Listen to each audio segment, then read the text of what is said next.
बहरहाल, भारत की रणनीति 1% भी नहीं बची है। इस अफगान मुद्दे पर पाकिस्तान को 1000% की बधाई देना है। सच कहूं तो हमें यही चाहिए। यही हमें चमत्कारिक सफलता मिली है। यही रणनीति है। भारत ने ऑपरेशन सिंदूर के बाद यही किया। भारत के विशेष दूत वहां गए, उनसे मिले, बातचीत की और उनके विदेश मंत्री को भी साथ लाए। वे रिश्तों की मजबूती है। मेरी समझ से मैंने इसी नाम पर एक वीडियो बनाया था।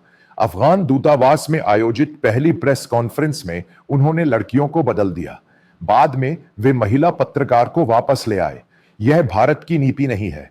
इसी तरह अफगानिस्तान में भारत स्थित अफगान दूतावास में भी इसी वजह से समस्या हुई थी। फिर वहां महिलाओं को कर्मचारी के रूप में नियुक्त किया जा सकता है। उन्होंने यही कहा, भारत उन्हें इसे बदलने के लिए मना सकता है। अमेरिका नहीं कर सकता, क्योंकि अमेरिका इतना नीचे नहीं गिरेगा। और भारत और अफगानिस्तान के बीच एक पुराना संबंध है। दिल्ली में ही अफगानिस्तानियों की बस्तियां हैं और कई जगह है जहां वे अपने हस्तशिल्प बेचते हैं। क्या आपने सुना नहीं कि काबुल सिर्फ एक फिल्म नहीं है? काबुली वाला सिर्फ एक फिल्म नहीं है। काबुल और भारत का एक ऐतिहासिक रिश्ता है। तो इसी रिश्ते का एक हिस्सा है कि पाकिस्तान पुराने भारत के एक हिस्से के रूप में पाकिस्तान में आ रहा है। लेकिन भारत उस शब्द का इस्तेमाल भारत के साथ साथ भारत के प्रतिनिधि के रूप में कर रहा है। चाहे अफगानिस्तान पर कोई भी शासन करे, अब तालिबान उनकी जगह लेगा और उस शब्द का इस्तेमाल भारत के प्रतिनिधि के रूप में करेगा। अगर पाकिस्तान चीन के प्रतिनिधि के रूप में काम करता है, तो भारत यह साबित करेगा कि क्या भारत इस तालिबान की जगह भारत एक प्रतिनिधि के रूप में काम कर सकता है। क्योंकि भारतीय सेना एक विश्व स्तर पर मान्यता प्राप्त शक्तिशाली सेना है। वे वह नहीं कर सकते जो तालिबान कर रहे हैं, क्योंकि भारत ऐसा कुछ नहीं कर सकता जैसा काबुल में पाकिस्तानी सैनिकों को पकड़कर मारकर सार्वजनिक रूप से किया जाता है, क्योंकि वैश्विक स्तर पर कोई बड़ा मुद्दा नहीं है। लेकिन तालिबान के लिए वे यह सब करेंगे, क्योंकि अगर आप समझना चाहें तो अफगान और पश्तून तालिबान जब वे सभी 35 या 40 साल के होंगे तो लोग मरेंगे, क्योंकि अगर वे लड़ेंगे और सरदारों को यह वह कहेंगे तो उस देश के लोग ऐसे ही चलते रहेंगे। अगर आप इस अफगान को हमारा प्रतिनिधि मानेंगे तो पाकिस्तान की पूरी व्यवस्था पूरी तरह से तहस नहस हो जाएगी और डेरा डाल देगी। अब उन्हें भारत पाकिस्तान सीमा पर देखने का समय कहां मिलेगा? अफगानिस्तान सीमा पर पाकिस्तान पूरी तरह से बर्बाद हो गया, क्योंकि वे भारत में सबसे ज्यादा ध्यान केंद्रित कर रहे हैं। उनके सेना प्रमुख और उनके लोग ऐसे ही हैं। यहां तक कि पाकिस्तानी सेना में पश्तून भी पाकिस्तानी सेना के खिलाफ इस पाकिस्तानी तालिबान का नाम ले रहे हैं। आप घटना जानते हैं।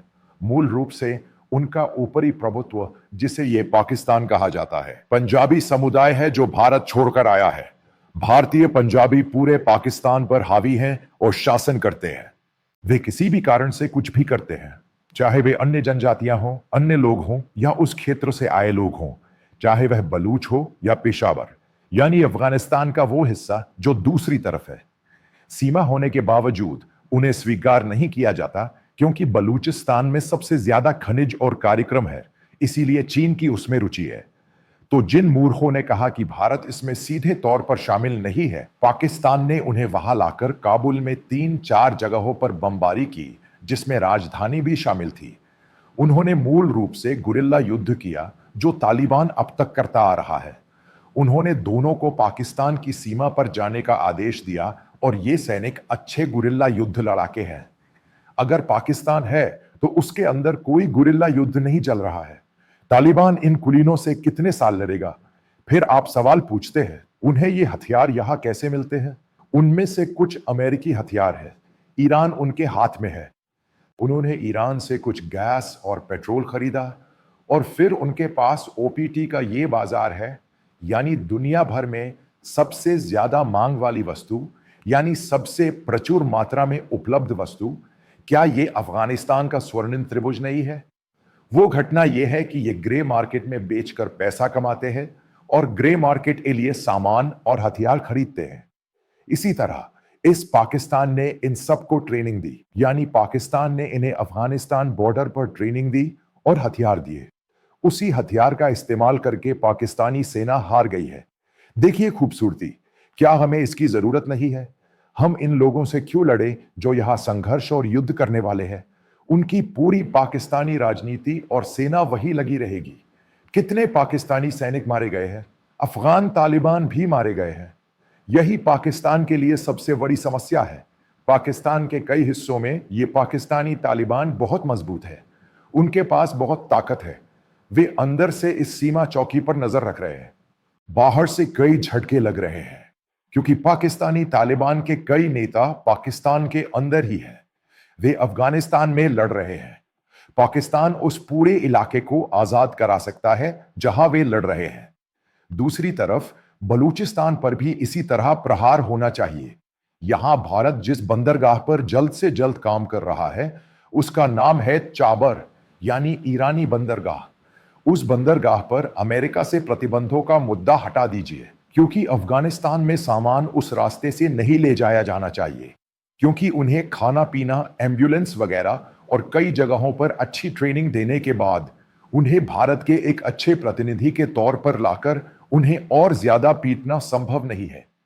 आप जानते हैं, जब तालिबान का कब्जा हुआ था तो उनके कई नेताओं ने कहा था कि अब वे कश्मीर पर कब्जा करेंगे। वे कश्मीर की बात कर रहे हैं, जिसमें पाकिस्तान अधिकृत कश्मीर भी शामिल है। इसलिए भारतीय प्रशासन के लिए इस बारे में बयान देना ही बेहतर था। आपको यह समझने की जरूरत है कि कुछ समय बाद वे एक इस्लामी गुट का हिस्सा बन जाते हैं। लेकिन इस तालिबान के अंदर सुन्नी भी है, कई अन्य सदस्य भी है। किर्गिस्तान, कुरुक्षेत्र वगैरह से कई लड़ाके हैं। ये सभी उग्रवादी एक साथ है। इसके अंदर कई युद्ध चल रहे हैं। क्या आप यह नहीं कहते कि हर क्षेत्र एक राज्य है? फिर वे और उनकी सेनाएं एक साथ है। जब आप कहते हैं कि वे तालिबान है, तब भी इसके अंदर 100 से 200 समूह है। लेकिन इतने सालों से वे रूस के खिलाफ लड़ रहे हैं। लड़ने के बाद उन्होंने अमेरिका के खिलाफ लड़ाई लड़ी और वे फिर से काबुल पर कब्जा कर रहे हैं। उनके सामने एक घटना भी है जिसका वे सामना कर रहे हैं। तालिबान यानी उससे भी बड़ा एक समूह, जैसे आईएसआईएस और अल कायदा, इस अफगानिस्तान में तालिबान का विरोध कर रहा है, तो वे भी इस्लामी घटनाओं का सामना कर रहे हैं। अब उम्मीद यही है कि तालिबान इस तरह सुधरेंगे, लेकिन उन्हें इस्लामी आतंकवाद का भी सामना करना पड़ रहा है। यह तालिबानी शासन इसे आगे कैसे ले जाएगा? वैसे वहां शिक्षा प्रदान करने के लिए भारतीय मिशन खुलने वाला है, क्योंकि शिक्षा से बच्चे वहां इकट्ठा होंगे, क्योंकि ऐसा कोई कार्यक्रम नहीं है। लेकिन अगर भारतीय प्रशासन उन्हें भोजन, दवा और सहायता प्रदान करे, यानी अगर वे अपनी इच्छानुसार भारत में सूखे मेवे लाएं, क्योंकि अगर वे अच्छा लघु स्तरीय व्यापार करते हैं तो हम उस देश को बदल सकते हैं और उसे भारत का प्रतिनिधि बना सकते हैं। इसी तरह यह हाल के दिनों की एक और पसंदीदा कूटनीतिक जीत है। भारत सरकार की अडानी कंपनी द्वारा झारखंड में बिजली उत्पादन और उसे बांग्लादेश को देने का निर्णय एक बहुत ही सकारात्मक राजनीतिक कदम है, क्योंकि बांग्लादेश होने के नाते हम इतनी दुश्मनी में नहीं पड़ सकते। इसलिए मैं चीन के बहुत करीब नहीं जाना चाहता, लेकिन बहुत ज्यादा दुश्मनी में जाने की जरूरत नहीं है, क्योंकि इसका असर भारत पर पड़ेगा। मैं आपको एक बात बता दूं, इस ऑपरेशन सिंदूर के दौरान पाकिस्तान ने क्या खोया? इस ऑपरेशन के दौरान भारत के लगभग 12 हवाई अड्डे पूरी तरह से बंद कर दिए गए थे। सिर्फ दिल्ली को ही नहीं, और यही युद्ध में भारत की समस्या है। कहा जाता है कि भारत एक विकासशील देश है। पाकिस्तान कहाँ है? वहां 2-3 हवाई अड्डे हैं। अगर उसकी जीडीपी वाकई हमारे तमिलनाडु से कम है, तो यही स्थिति है। उन्हें क्या खोना है? इससे भारत के मामले नतीजे आने के बाद भी आगे बढ़ पाएंगे। हमें इस बारे में अंतर्राष्ट्रीय समुदाय या अंतर्राष्ट्रीय मंच पर कुछ नहीं कहना है। चाहे अमेरिकी राष्ट्रपति हस्तक्षेप करें या कोई और, यह उनका मामला होगा, उनका घरेलू मामला होगा, और आप इसे किसी ना किसी तरह से खारिज कर देंगे। अब कोई भी हस्तक्षेप नहीं करेगा। अब चीन ने अफगानिस्तान और पाकिस्तान के अंदर युद्ध विराम का समाधान निकाला है। चीन जानता है कि जो व्यक्ति तालिबान कह रहा है, वह चीन के लिए एक समस्या है। इस क्षेत्र की हर चीज एक समस्या है, क्योंकि इसका विकास इसी तरह होना चाहिए। वह प्रॉक्सी बहुत नजदीक है, और अंत में जो निष्कर्ष निकला वह यह है कि हम अब 100 रुपए दे रहे हैं। चीन एक ऐसा देश है जो 150 रुपए देकर वहां चला जाता है। बस वे वहां और मदद करने जाएंगे। चीन, ईरान और अन्य देशों के लिए समस्या यह है कि एक बार जब वे घुसपैठ कर लेते हैं तो इस्लामी आतंकवाद एक ऐसा देश है जहां चीन में भी इस्लामी आतंकवाद है। यह किसी को नहीं भूलना चाहिए। बस बात यह है कि यह दिखाई नहीं देता कि अगर अफगानिस्तान को कई सीमाओं के साथ भारत के एक अच्छे प्रॉक्सी के रूप में विकसित किया जाता है तो अभी भी सोचने के लिए कई समस्याएं हैं। सब कुछ जब हम नतीजों को देखते हैं तो हम संभावित रूप से 100% सफल हो सकते हैं और अगर हम उसमें से 75% भी सफल होते हैं तो हम सफल हैं।